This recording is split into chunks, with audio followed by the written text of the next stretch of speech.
नमस्कार. आज आपण जी वनस्पती बघणार आहोत ती आहे दशमूळात, त्यातही लघुपंचमूळात असलेली बृहती.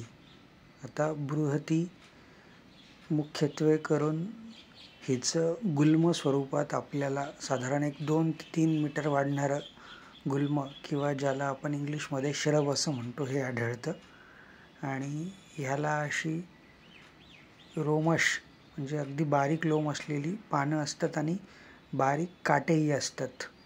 आणि याची ओळख म्हणजे अशी छान स्टार शेप्ड पांढरी फुलं आणि मध्यंतरी पिवळी, जी तिच्या केसरांमुळे तिला पिवळा रंग प्राप्त होतो.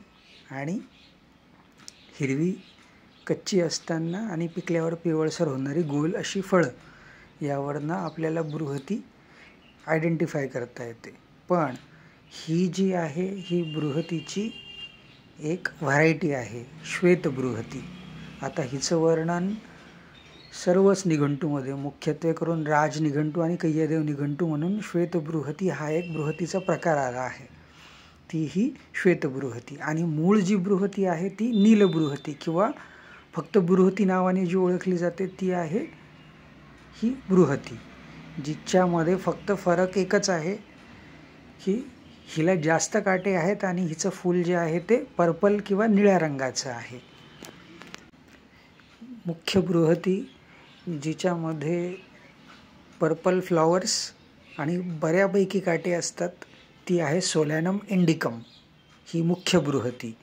आणि दुसरी जी एक व्हरायटी आहे जी प्रॅक्टिकली ही बृहती म्हणून वापरली जाते ती आहे सोलॅनम टॉर्वम, ज्याच्यामध्ये काटे यांचं प्रमाण कमी असतं आणि फुलं जी आहेत ती पांढरी असतात. ती आहे सोलॅनम टॉर्वम, श्वेतबृहती. अशा पद्धतीने आपल्याला बृहती दोन्हीही व्हरायटी ओळखणं सोपं जातं.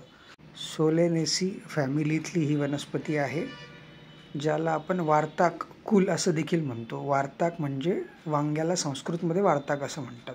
आणि याची फळं वांग्याप्रमाणेच मात्र छोटी असल्यामुळे याला क्षुद्र वार्ताक किंवा क्षुद्र भंटाकी असं म्हटलं जातं.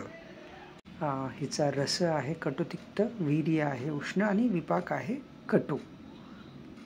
बृहतीचा उपयुक्त अंग आहे मूळ, पत्र आणि फळ.